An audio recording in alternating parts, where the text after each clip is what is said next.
I'm David Berg, and I want to welcome you on behalf of the Center for Public Leadership, which is sponsoring this event. I also want to thank our co-sponsors, the African Caucus, the KSG Black Student Caucus, and the Belfer Center for Science and International Affairs, with Bob Rotberg is very much connected as the director of the Belfer Center Program, Intrastate Conflict and Conflict Resolution. The reason we've asked you here, and we're so delighted you've come, is for two things. One, the opportunity to hear Bob Rotberg on a subject that has been near and dear to him for a long time. And secondly, to have him tell us all and share with the community the plans that he has hatched for a leadership initiative with regard to Africa. This is something he has taken very seriously. Has been studying government and leaders in Africa for some 40 years. Last spring, he convened the leaders of African nations here at the Kennedy School for a very helpful, quiet couple of days for a conference that I had the privilege of attending for a very short time. And then he took it to Africa and is now ready to launch a larger initiative. He's a man of many talents, with a background in the academy and a string of books to his name. He's well respected as a scholar and as someone who is in the arena caring about and trying to make changes through his own personal activism and his own personal commitment. I think he's one of the jewels of this school, one of the real treasures of this school. Someone who is quietly, without a lot of fanfare, addresses some of the most serious issues facing the continent of Africa and has really devoted himself to that. So with that, Bob, we turn this over to you to tell us about the African Leadership Council. There is a piece in the Gazette that I commend to you, the April 8th issue of the Harvard Gazette, with a wonderful picture of Bob and a story about this effort. But this is an opportunity to not only hear about it, but then to, after he's spoken to us for a bit, to talk about it, to ask questions and make comments and the like. So with Bob Rotberg, thank you, and thank you for being here. David, thank you. Is this working? I can't hear it. Is it working now? It's on now. It's okay. Okay. So, David, thank you for that generous introduction. So generous, in fact, I think I'll stop now and leave because anything else would spoil it. Or as someone I introduced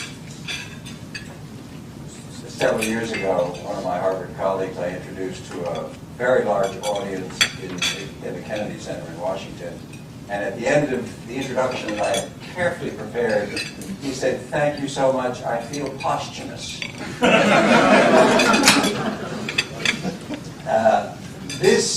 The African Leadership Council initiative and the African Leaders Project would not exist were it not in major part for the support of the Center for Public Leadership.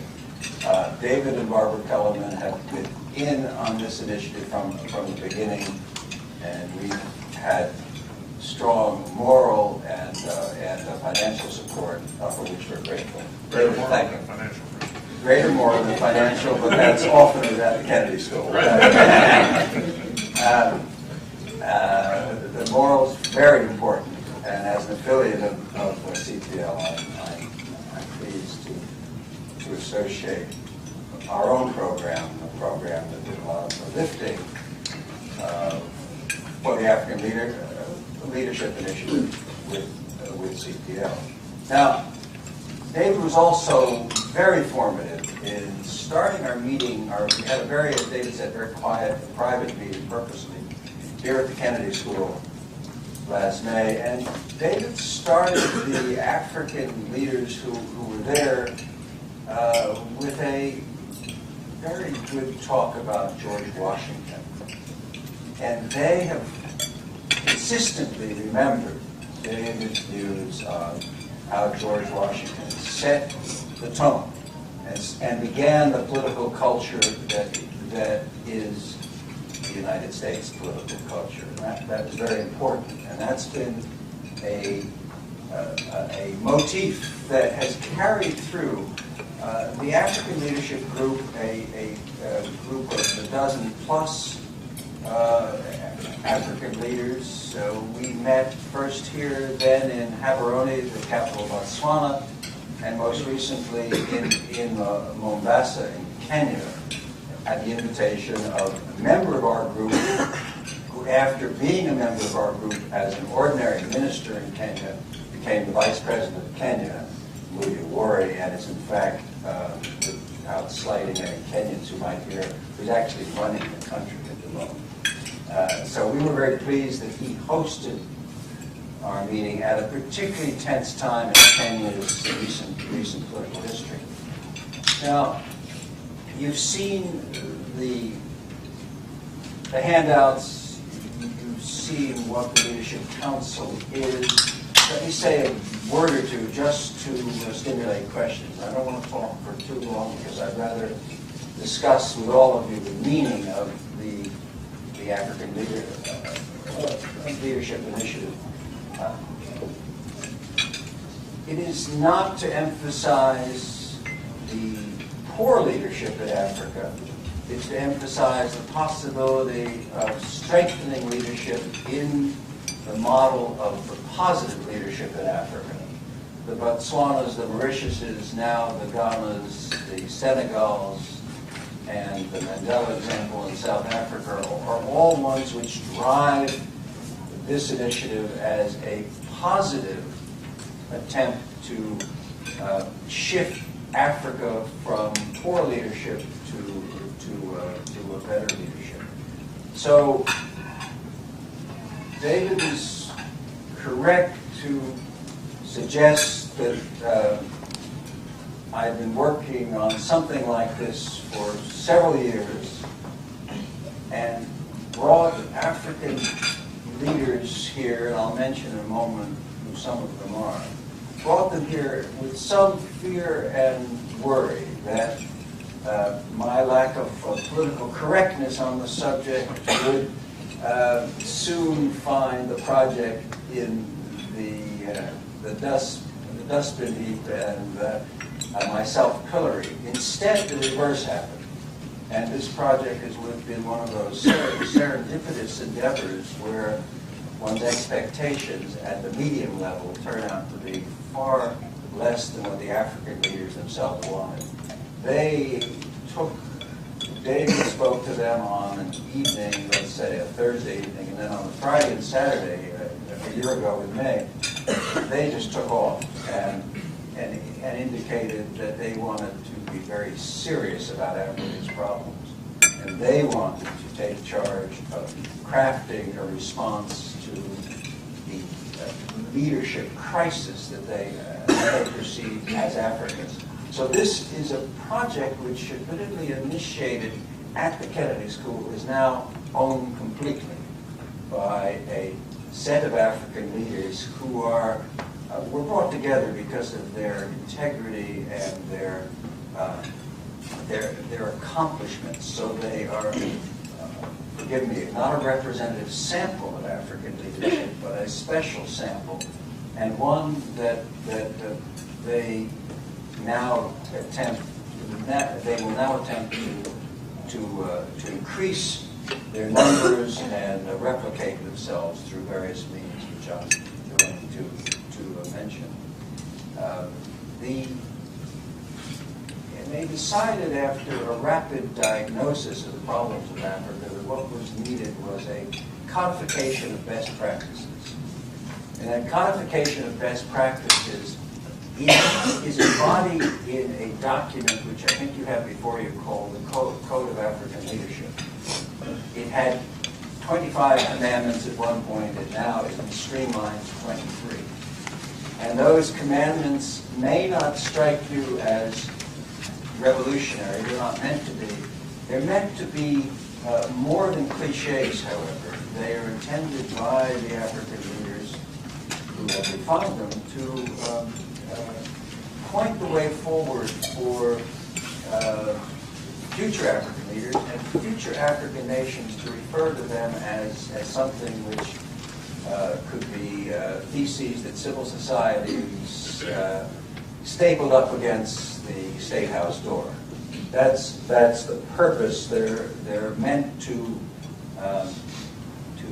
set new standards. They're meant to provide the underpinning for this group being the conscience of Africa. Now that may sound grand. This group means themselves to be the conscience of Africa, and they have among them persons whose standing is such that they can be the conscience of Africa. They will, as a group, attempt to advise the African Union and the new Partnership for Africa's Development, NEPAD, and anybody else who wants to listen to them on how Africa can improve its leadership. They will stand ready, as of this moment, to intervene in crises, to be called in to help leaders understand what they should do, to react, which is more likely, to civil society and the civil society is growing by leaps and bounds in Africa. So to respond to the needs of civil society groups, they're also available as a group to confer with donors, to confer with international organizations and other governments, and so on. They're the kind of privately institutionalized group that could be summoned to a G8 meeting. They won't be this time, but they might at next year's British-run summit, G8 summit, which will be focused entirely on Africa. Not entirely, I shouldn't say that. Primarily on Africa. That's Prime Minister Blair's preference, and the presumption is he'll still be Prime Minister then. Now, there's a Mombasa Declaration, which I think you have in your packet, which is the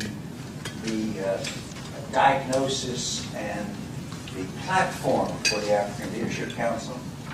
There's a Code of African Leadership I've mentioned. There's a mission statement for the African Leadership Council, which is quite straightforward and modest, but with potential. Then, which is important for the Kennedy School,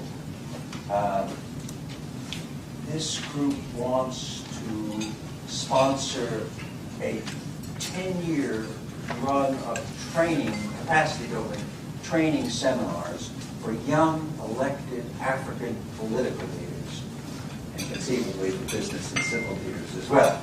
Now, their intention is to recruit new cabinet officials, parliamentary leaders that are about to go into the cabinet, and to bring them here and to model a training program that David participates in and that the Kennedy School's done for years and years, which is training congressional, newly elected Congress people.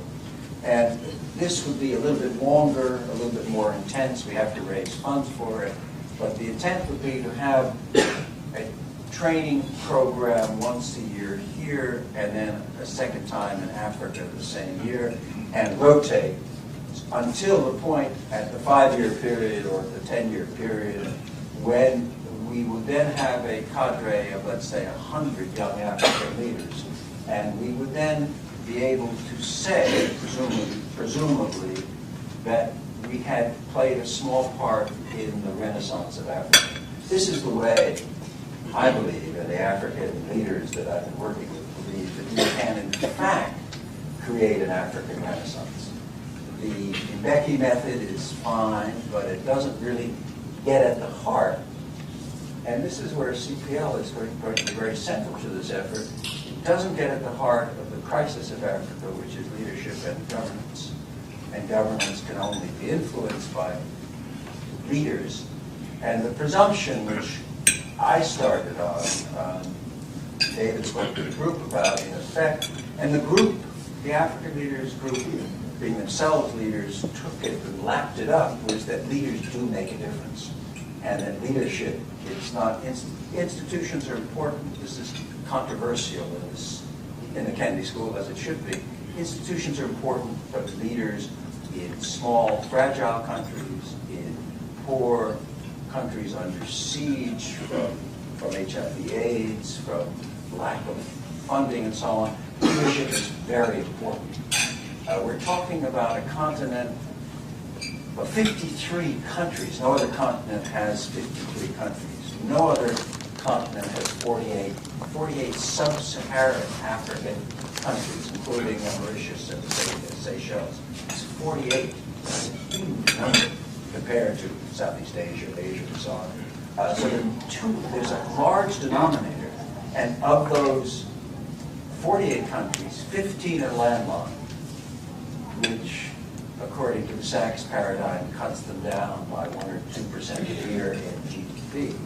Plus the other 1% they're losing because of tropical health factors, malaria, tuberculosis, and HIV/AIDS, etc. So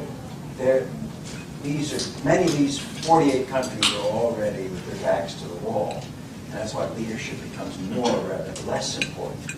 And so the African Leaders Group took this all to heart and are now ready to act. The first chairman of the African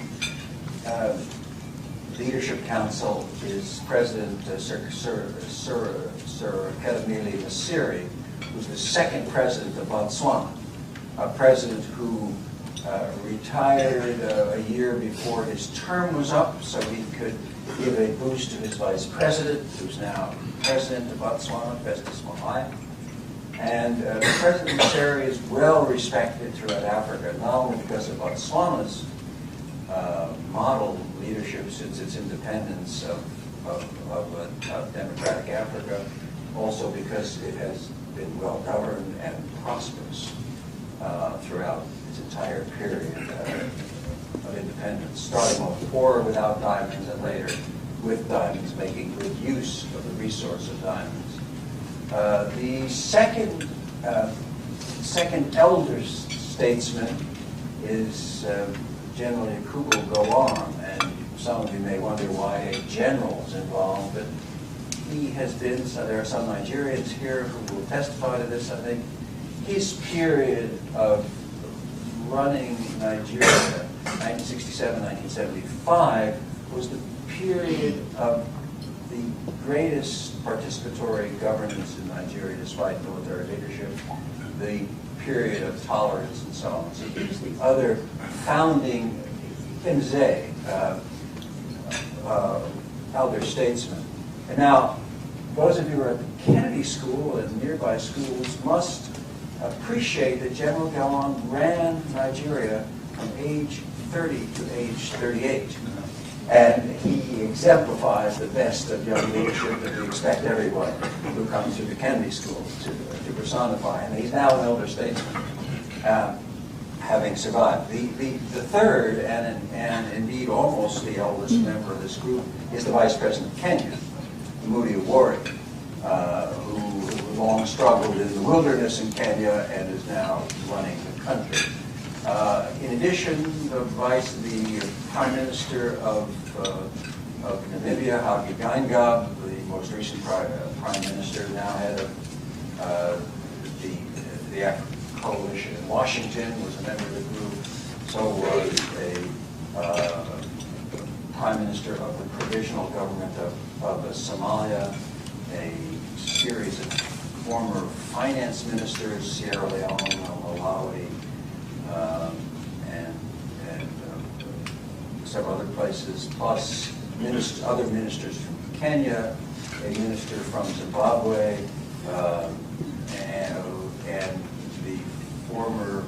and the foreign minister of Uganda, who couldn't be with us at the last minute as his died. So we had a distinguished group who put their shoulders to this wheel and have come up with the African Leadership Council. It is, just a final word, the African Leadership Council is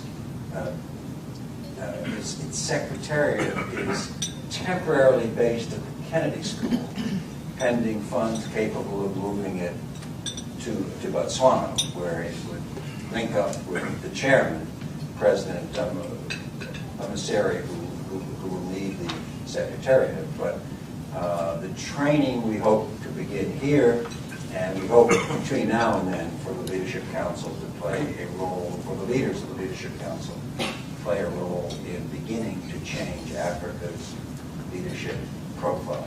David, thank you. Thank you. Bob, congratulations on you on what you're doing. Let me ask a question and ask others then to please jump in.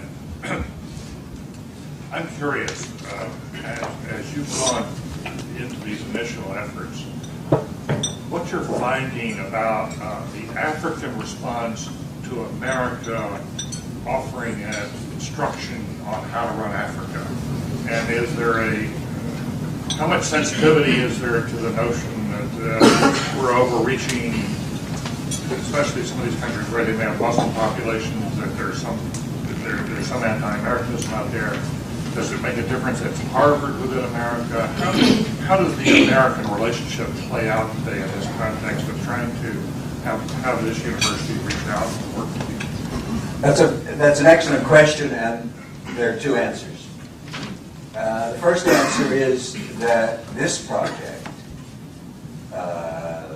was very clearly not the U.S. or Harvard or the Kennedy School telling Africans what to do. This is African-owned. The stakeholders actually control this, and did from the very beginning. They were brought together by us, etc. Yes, but it was clearly theirs, and no one was making the prescription except themselves. And that's very explicit, and that's why I say the secretary is the Kennedy School, only because Prime Minister Gaingav and Chairman Maseri at our meeting in Mombasa put the finger on me and said, "You're the first executive secretary," and I said, "Yes, but only interim, because this has to go to Gaborone and to Botswana as soon as we can possibly raise some funds, because that's the first task, is raising quite substantial sums to put on the training, because unlike our other executive programs, this cannot be funded by the participants themselves. It really has to be funded by third parties. Okay, the second answer is that no member of this African Leadership Council is antagonistic to the U.S. or worried about the heavy hand of the U.S. They're sophisticated leaders. They want the assistance of the U.S. and value it and speak to it in some language. Some, if I can't think just a moment, but some, if not all, were trained in the U.S. or in the U.K. All have acquaintance, and all are all are global citizens. And I think when we talk about globalization, we should make a distinction between the new global citizen and those that aren't. And these persons are global citizens, quite conscious of that. However, the members of this group capable of answering your question the other way, that the U.S. Is not doing enough for Africa, is not intervening enough, and should do more. On the other hand, no member of this group wants those interventions to be heavy-handed. They want us to go into Liberia when there's a crisis. They want us to push Mbeki harder on Zimbabwe. They want, et cetera, et cetera. They want AGOA to be permanently established, the African Growth and Opportunity Act.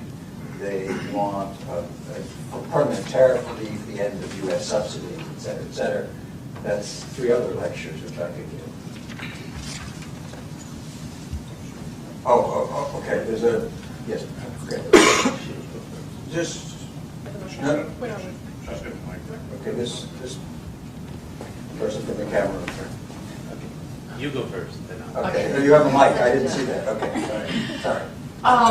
Just identify yourself. That's the usual Kennedy practice. I'm Dr. Helene Daniels and Director of the Master in Public Policy program here at the Kennedy School. The current president of Nigeria, President Obasanjo, during the interim between when he was acting president after Murtala Muhammad of Nigeria, and during those years started something called, I think it was the Africa Leaders Forum.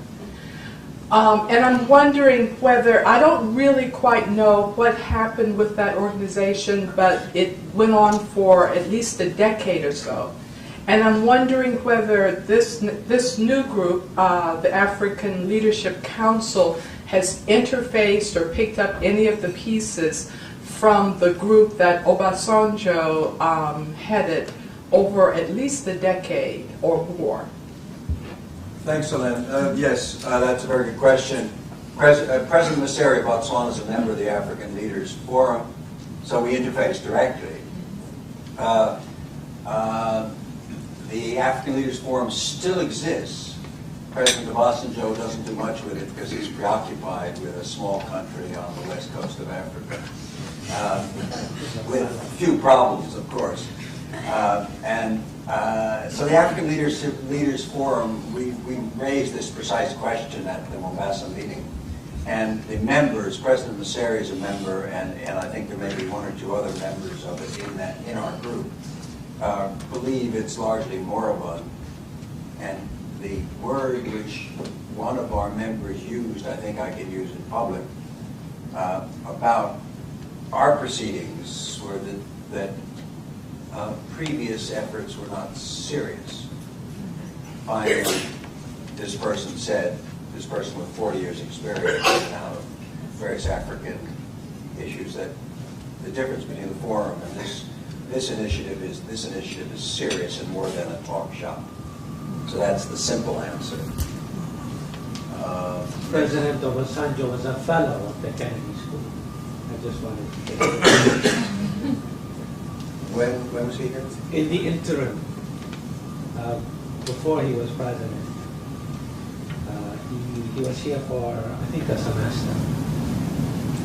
I don't. Yeah, I'm not sure that's actually correct because he was That in is jail. absolutely correct. In fact, I He was met in jail him. part of the period, but yeah. Good. I Okay. met him in person. So. Okay, I'm Theo Ngongong. I'm a mid-career student here at the Kennedy School. And I'm from Cameroon, just like Professor Rotberg mentioned. And part of the reason why I'm from Cameroon is, I know, I can't help it but notice that there is no representation of French-speaking countries in the list of leadership here. So I'm wondering if that would preclude us from getting into trying to change the continent. The group was very conscious of the lack of Francophone persons and, more importantly, the lack of women. And the group intends to recruit Francophone members and women leaders. And in the invitation list at the very beginning, Francophone leaders were asked to come. Some said they would come and didn't show. And in one case, President Kanare of Mali, he was one of the founding members of this group, but he didn't want to jeopardize his executive chairmanship, the presidency of the African Union, which he was chosen to do a few weeks after the initial meeting here. So that's this group is very conscious of that. Women were also invited to each of the meetings, and one woman who was an IOP fellow in the middle 90s kept wanting to come and didn't come. Now there were several other prime ministers who were founding members of this group who couldn't come for various reasons. We held our first meeting in May, and one of the problems there was that Walter Sisulu's funeral turned out to be the same day, which meant many leaders couldn't come, particularly from South Africa, because your question, if I may add to it, is why no one from South Africa? And the Walter Sisulu question is one. Second meeting in Botswana, again, there were South Africans coming who didn't come. But somewhere in the either the press statement which you have in front of you from Mombasa, there is a phrase which says that the council intends to recruit Francophone women, et cetera, et cetera. Yeah, the back, next to come. Hello, my name is Eleanor Thompson. I'm a junior at Harvard College. And we seem to be talking about Africa as this monolith. And I guess my concern is how the various factors at play in the different countries, whether it's economic, geographic, political, etc., have an effect on leadership, and how this council expects to address those differences. I realize that these are essentially guidelines for African leadership, but does this council see, or can these guidelines be effective when you're trying to apply broad concepts, which some may even see as Western concepts, to various situations, various geographies that have created the leaders that are in the country and the conditions in which the future leaders have to work with? I think you raise very good points, and the members of the African Council would completely go along with what you're saying. So they would say yes. I would say yes too. And I would point you to number 11, Commandment 11. They promote policies aimed at eradicating poverty, enhancing the welfare and livelihood of their people within an appropriate macroeconomic framework. There was a great discussion at the Mombasa meeting about one word in Commandment 11, and they wanted the strongest possible use, and the word eradicate is a word which came out of much discussion at the meeting. So they're very conscious of these kinds of questions and appreciate, as we all should, that some countries are more fragile than others. Some countries use their resources less well. Some countries, like Nigeria, have immense resources and immense poverty at the same time. Cameroon might be another where we should think about this question. As members of the various study groups in PAL 265 know, the rankings don't always accord with what one would think. Hello, Bird. I'm Khalil Bird, and I'm a 2003 graduate of the Kennedy School. And I guess my question is, how do these leaders react to those leaders on the continent who try to flex their muscles and become active? I'm thinking about President Gaddafi being very active in the African Union. How do these leaders react to that? And I guess the second part is, most of what we hear, I come from a broadcast background, and most of what we hear about the continent is the negative. We don't hear at all about efforts like this. How are we going to share with the world the best practices that leaders have developed on the continent so we can see the continent in a different light? Well, the first thing, the very last point, the first thing is, of course, to disseminate the message in last year's issue of Compass, which has a very positive message in it about African leadership. So we can disseminate that as best we can. But yes, you're right. I mean, the message is always the massacre, quite rightly. Darfur is of particular concern at the moment. But this group of African leaders is quite conscious that they must try to try to go about their own individual and group ways of strengthening African leadership so that there are fewer Mugabes, fewer Mois, fewer Abayas, and that would mean not taking Libya's largesse if they can avoid it. It would mean cutting themselves adrift from Libya's attempt to control the African Union, which has succeeded, I think. That is the prevention of Libya taking control. President Becky has been very strong about that.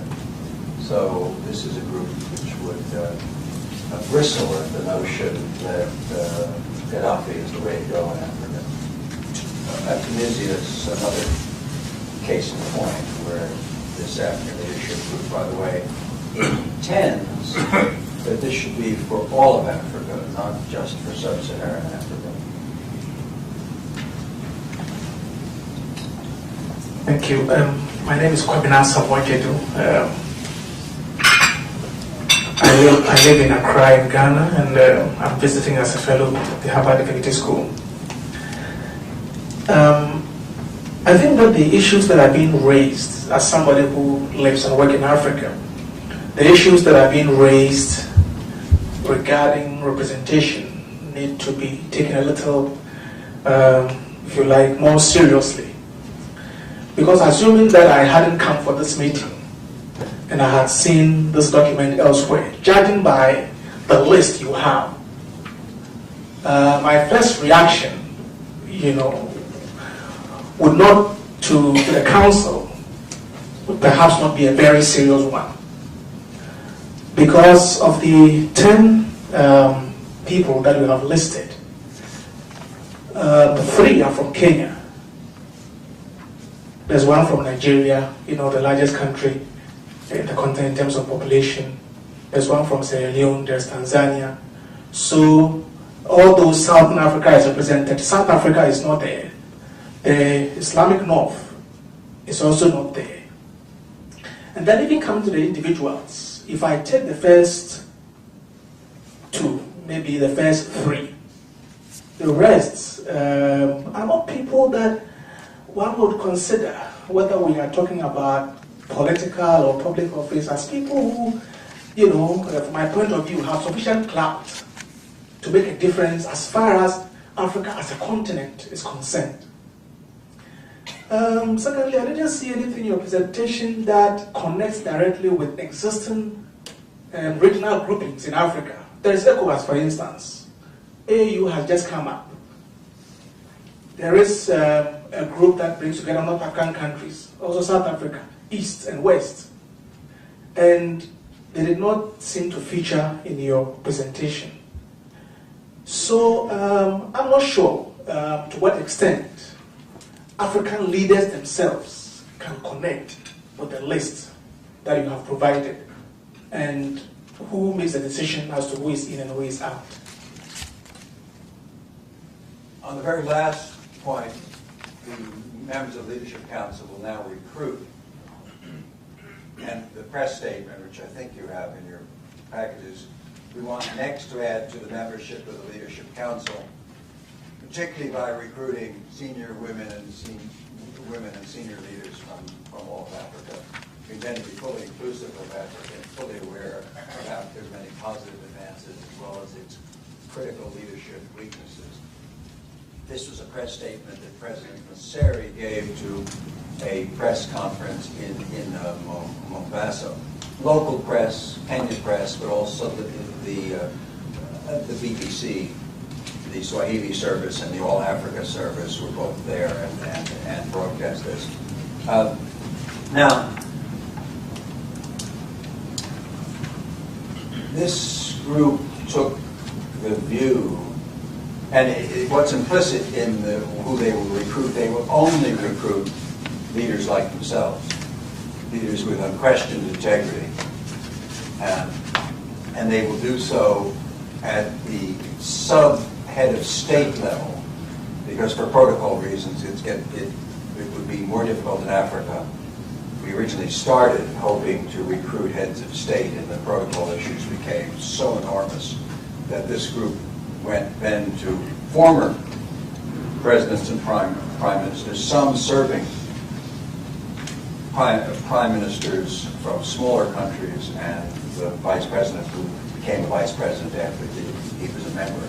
Also, the vice president of Malawi was due to come to our last meeting, but was in court being sued by his president on the day of our meeting, so he didn't feel he could be absent from the court case, which he won, by the way. Now, The central question you raised is this group is very conscious of its need to liaise with the African Union and NEPAD. It's less conscious, it doesn't say so explicitly, that it intends to liaise with the various sub-regional communities, but the Speaker of the East African Legislative Assembly is a member of the group, so that takes care of one area, and General Gowon is fully connected to ECOWAS, and so many of these groupings will follow. They're conscious of that. The other issue, which is implicit in your comments, is that this small private group is not representative of all of Africa. But I think the answer to that is we tried to bring people from additional countries together. Some couldn't make it. I mentioned President Kanari. And this is a beginning. This is an embryonic group. This is the germ of something bigger. But again, it will never be too large because they want to maintain their coherence and their influence as a private reform group rather than a consensus body. And that's, I think, how it will move forward. Carola. Thank you very much for the presentation. I also find that the exchange has been very useful. I'm Carola Weil, Research Fellow at the Developer Center this year. And I'd just like to follow up on the previous comments from our Ghanaian visitor. It seems to me that the comments and the exchange that we've seen so far reflects a fundamental tension that is particularly visible in the sub-Saharan African continent. I don't know as much about North Africa, between institutionalism and individualism. And it seems to me there are some fundamental concerns that need to be addressed for this kind of council to be successful, in that there is a problem with investing so much influence and expectation in a group of particular individuals, which is in many ways, in many parts of Africa, that has been the tradition. It tends to perpetuate itself. If in fact you want to institutionalize leadership, how do you move from that individualized level to the institutional level? And if I can just add to that, the one concern many funders might have in looking at this would be we're creating yet another institution rather than strengthening existing bodies that might incorporate a leadership function such as NEPAD or the African Union. And there are a number of mechanisms that already exist. I wonder if you could comment on both of those points. Thank you. Thank you. I could argue the other side of this question, but let me argue the side which is most relevant here is leaders in Africa and elsewhere, I would argue, shape institutions. So we need, if we're going to get enduring institutions, as we have in Botswana and Mauritius and a few other places, I hope it's coming in Ghana again, and various other places in South Africa. We need to strengthen the political culture. I argue in the Compass article and elsewhere that Botswana and Mauritius now have modern normed political cultures of a kind that are capable of being emulated elsewhere in Africa, but haven't been as yet. And leaders make those changes. And the argument which you can read about in the Compass article, which is in your packets, I think, is that Sir Seretse Khama could have gone either way in Botswana. He chose, for a series of perhaps idiosyncratic reasons, to strengthen rather than tear down institutions. In Sierra Leone, at the very same time, Shaka Stevens decided to tear down existing institutions. So we need the leaders. I could argue the other side of that, but it's important to have that out. Now, the second part of your question, this group, particularly in the Mombasa meeting, itself raised, okay, do we need this? will peer review under NetPad succeed in doing what we intend to do? They themselves, I can say in the confines of this room, are very skeptical about NetPad. I think we should all see NetPad as very promising, as a peer review mechanism, and the first 4 peer reviews, which are mandated for this year, and the 17 African nations that have signed up for a peer review. That's all very positive, but no member of this group, including serving ministers in countries that may put themselves forward in peer review, believe that it will be anything more than a series of whitewashes. Now, they hope to be proved different on this. With the African Union, by the way, these documents have been sent to NetPad. NetPad is fully informed of what has transpired, and this group is waiting to liaise more closely with NetPad, likewise with the African Union. And as I said, Kanari would have been a founding member of this group were it not for his ambition at that point to become head of the African Union. And again, how to work faithfully with the AU is the intention of this group, but how a private group to work with a consensus organization is a question of organizational dynamics which this group will not solve. My name is Adi Mackey, and I'm a graduate of the Kennedy School. And I'm working with the state of Massachusetts currently. But I remember in the latter part of the Clinton administration, they had identified some promising leaders in East Africa, for example. Isaias of Eritrea, Meles Zenawi of Ethiopia, Museveni of Uganda. And that initial enthusiasm that they had towards these individual leaders as promising young dynamic leaders then went awry. And to follow up on the previous question, George Soros used to have this program in Eastern Europe where he funded projects that promoted civil society so that it didn't depend on the whim and the luck of a particular society having a good leader with the right tendencies, but that organizations within civil society, regardless of who was the leader, would force the political direction of the society. I think Tom Friedman, in one of his books, says in the U.S., going back to the George Washington case, that the U.S. is a system designed by geniuses so that it could be run by idiots. I don't know how that applies in Africa, but as an Eritrean, for example, there are a lot of Eritreans that have had a lot of hope and promise in the leadership that has now gone astray. And trying to kind of push the leadership in a democratic, more open, more accountable, more transparent is a real challenge. How individuals within civil society that are educated, that are motivated, that are interested, affect that sort of change is a sort of skills that is missing, that nobody seems to focus on.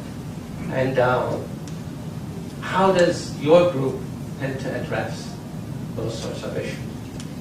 Now, your last point particularly is addressed directly by the capacity building program that we hope to mount at the Kennedy School, because those skills, the skill set that you mentioned, are precisely what would be strong content in the training program. Obviously, the first training program that we mount has to be a pilot program for the following ones, obviously, because we have a curriculum which is in your package, but that may have to be adapted to the needs of Africa. But the general thrust of your question I would answer as we need to bring as many young African elected political leaders into to familiarize them with this approach and to train them in a new set of skills or strengthened skills that they're not using fully. And once one has a cadre of young leaders acquainted with this approach, we will at least have a reasonable chance of having the dissemination of the skill set more widely. And we'll have a cadre of people who will reinforce each other in their various governments. Now, will it be possible to eradicate all the problems of Africa in one fell go in 10 years? No. Will it be possible to do so in a few states? That's the hope. And maybe those states will spread. Because the premise here, and I articulated it perhaps not clearly enough, and that's an answer to one of the previous questions too, perhaps the Ghanaian question, is the premise of this group of African leaders is that the dissemination of the Botswanan Mauritian Nelson Mandela model, what I'm calling it something else I'm writing as the Mandela, Ramgoolam model, is something. The premise is that if that can be disseminated, then parts of Africa will be strengthened, leadership will be improved, and with leadership, institutions will be strengthened, and so on and so on. Now, these, you might say, are pious hopes. They might be. But the African leaders, the subset of African leadership, but the strong group of persons with integrity who form this leadership council think that this is their best shot. And that's where we're moving forward, with a, not just hope, but with a notion that what works in some African countries could work perfectly well in lots more, providing the leadership was sensitized, trained, and so on. And this is, if one looks at the countries that have become democratic in the last few years, or returned to democracy in the last few years, one sees the beginnings of this same type of leadership pulled change and the development of this more robust political culture than in the intervening decades. The challenge in many ways, and one which I don't expect that this group will meet necessarily, is Nigeria. It began at independence with what I argue elsewhere was a flawed constitutional setup, a flawed political mechanism for going forward. Nigeria fairly quickly, despite a long history of representative notions within certain parts of Nigeria, not in others, Nigeria quickly lapsed into the worst kind of kleptocratic government, military-led for the most part, except for General Gowon. And what Nigeria now needs is I would argue, a leadership-led shift in political culture and a deepening of the political culture. And then in some decades, if Obasanjo succeeds, which is going to be very, very difficult, then in Nigeria we will have on a large scale what Botswana now has on a small scale, which is an enduring, a sustainable, participatory rule of law of political culture, where the rule of law and participation is dominant. Jane? So Jane Nelson, the Director of the Initiative for Corporate Social Responsibility here.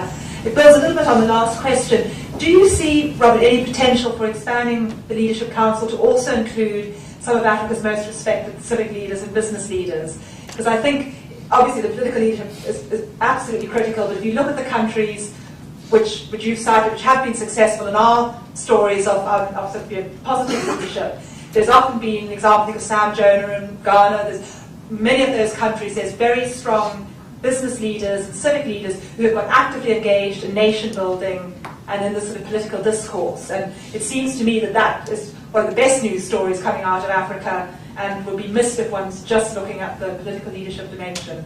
I wonder if you could say something about that. Well, you've answered it yourself, really. Yes, I'm sure this African leadership group wants first and foremost to strengthen African political leadership. Everything else will help strengthen it. Dilution is the problem. And so it may be that this will organically shift to a concentric circle of civil society and corporate leadership as well as political leadership, and I think both can go hand in hand. Clearly, in one of our youngest member of the African Leadership Group, who's age 36 and former mayor of Mombasa, now Minister of Sport and Gender in Kenya, not the only Muslim member of our group, but one of the 2 or 3 members of the group who are Muslims. I think there are 3 or 4, but I actually don't know. He comes out of a corporate background, a Kenyan important corporate background. Several of the other leaders clearly exemplify what you were saying, and in 1 or 2 cases, I won't mention names, the reason why they had I would argue, the ability to be successful as leaders was that they didn't depend entirely on government for their resources. And that's critical, particularly in the smaller African states, where, as you know well, GDP is swallowed up in the civil service and so on. 30 to 40% of GDP is generated by government. That's not a recipe for success. And where there's leadership, there's good leadership. Many of it comes out of the hegemonic bourgeoisie, which is what Botswana has always had, and Mauritius has always had, Ghana's always had, but hasn't always used effectively, and so on. We have one more question here, please, or 2 more, yes. Okay, thank you very much. My name is Kaya Agwada. I represent the Africa Caucus of the Kennedy School. I'm a first year MPhD from Kenya. I'm glad my country is well represented in the Africa Leadership Council. And some of the questions I had have actually been asked, and you answered very well, because I was also worried about emphasizing too much on the politicians, the neglect of the business leaders and the civil society organizations. Because from previous trend, we've seen that these are like the most important kind of groups to make leadership changes in Africa. But my point is that we are kind of getting too much hung up on building consensus across Africa, which I don't think it's not necessary. We can never have same consensus across Africa on any project you can think of.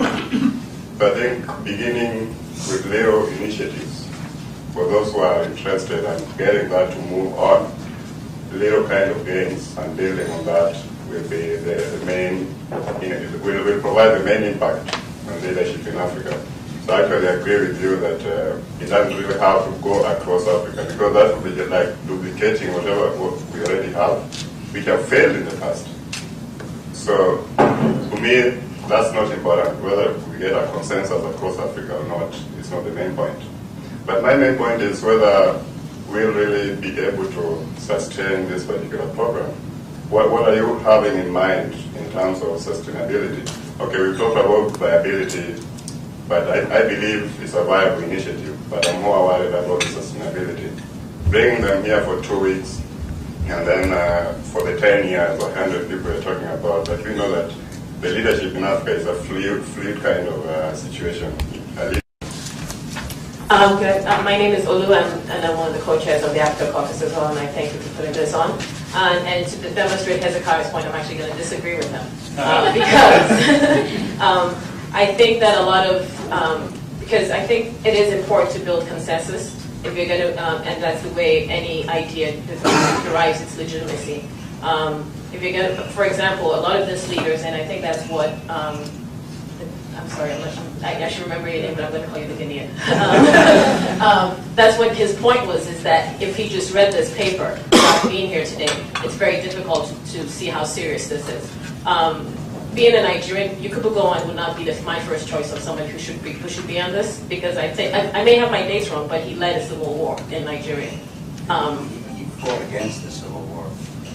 We may have to be No, Nigerian. he defended Nigerian unity against the I'm a Nigerian, so I may have Eastern to breakaway. respect it. So I mean, so I think it is important that some of these institutions should derive, and followership is very important. That a lot of these institutions should be shaped, and I think because a lot of the systems that we have currently don't work, doesn't mean they should be thrown out. They probably need to be revised. I mean, like you mentioned, there's ECOWAS, there are a lot of other regional things that are within the system that don't need to be thrown out, and just because they don't work, but maybe need to be revised. And that's just a comment. Good, thank you. Good. Well, Bob Rotberg, this has been very helpful to deepen our understanding. It's I would love to have these other voices and this issue of bringing institution building versus individual enhancement, the question of bringing business leaders in as well as political leaders. These are all strikingly good questions, and there's a larger question as well about how to link this up with other efforts at Harvard, such as the new World Health Initiative that's underway, or the Global Corporate Responsibility. There are a number of initiatives that will have an impact on grassroots ways to integrate and make them all more dynamic. But most of all, we're very grateful to you for not only for your day, but most importantly, very importantly, for what you're seeking to do here. And we thank you for helping us understand it. And I'm sure you're going to find some support around this at the table around the university, moral as well as financial.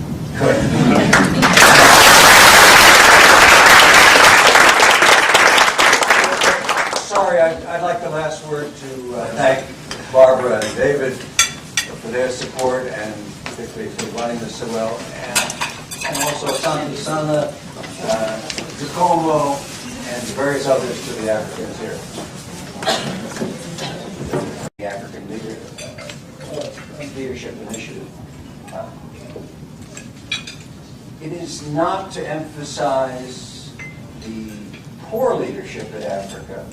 It's to emphasize the possibility of strengthening leadership in the model of the positive leadership in Africa. The Botswanas, the Mauritiuses, now the Ghanas, the Senegals, and the Mandela example in South Africa are all ones which drive this initiative as a positive attempt to shift Africa from poor leadership to a better leadership. So David is correct to suggest that I've been working on something like this for several years and brought African leaders here, and I'll mention in a moment who some of them are, brought them here with some fear and worry that my lack of political correctness on the subject would soon find the project in the dustbin heap and myself pillory. Instead, the reverse happened. And this project has been one of those serendipitous endeavors where one's expectations at the medium level turn out to be far less than what the African leaders themselves wanted. David spoke to them on an evening, let's say a Thursday evening, and then on the Friday and Saturday, a year ago in May, they just took off and indicated that they wanted to be very serious about Africa's problems. And they wanted to take charge of crafting a response to the leadership crisis that they perceive as Africans. So this is a project which, admittedly initiated at the Kennedy School, is now owned completely by a set of African leaders who were brought together because of their integrity and their accomplishments. So they are, forgive me, not a representative sample of African leadership, but a special sample, and one that they now attempt. They will now attempt to increase their numbers and replicate themselves through various means, which I'm going to mention. They decided after a rapid diagnosis of the problems of Africa that what was needed was a codification of best practices. And that codification of best practices is embodied in a document which I think you have before you called the Code of African Leadership. It had 25 commandments at one point, and now it's been streamlined to 23. And those commandments may not strike you as revolutionary. They're not meant to be. They're meant to be more than cliches, however. They are intended by the African leaders who have refined them to point the way forward for future African leaders and future African nations to refer to them as something which could be theses that civil society is stapled up against the State House door. That's the purpose. They're meant to set new standards. They're meant to provide the underpinning for this group being the conscience of Africa. Now that may sound grand.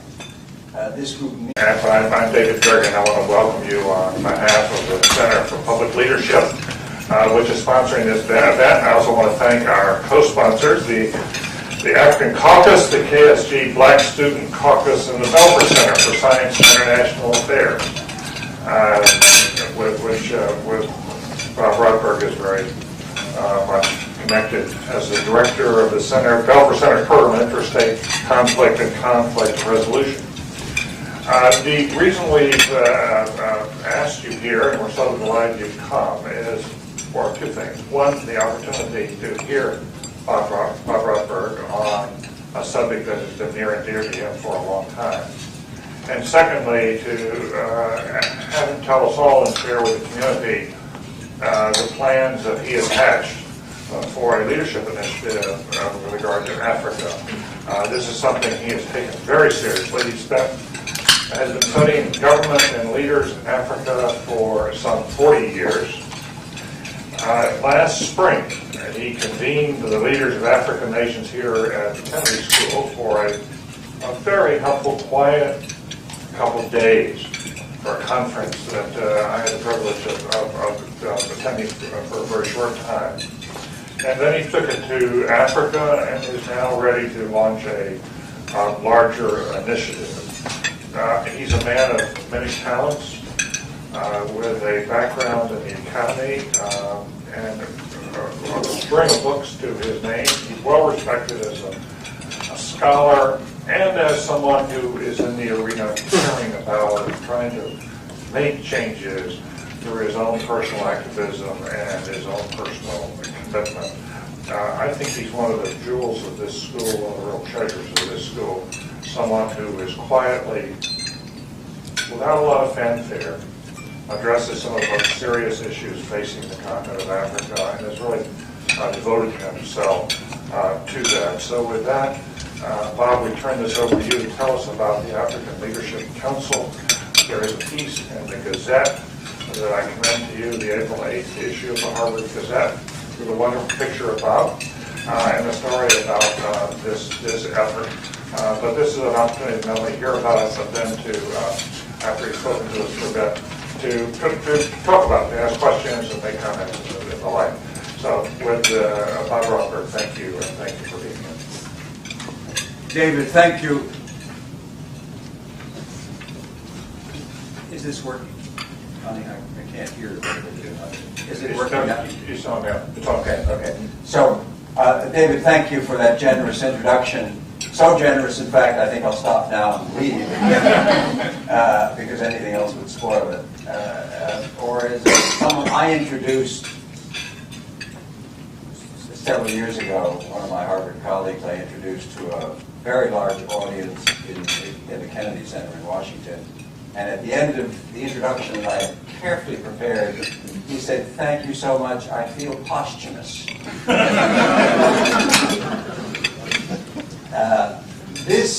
The African Leadership Council initiative And the African Leaders Project would not exist were it not in major part for the support of the Center for Public Leadership. David and Barbara Kellerman have been in on this initiative from the beginning, and we've had strong moral and financial support for which we're grateful. Greater moral than financial. Greater moral than financial, but that's often at the Kennedy School.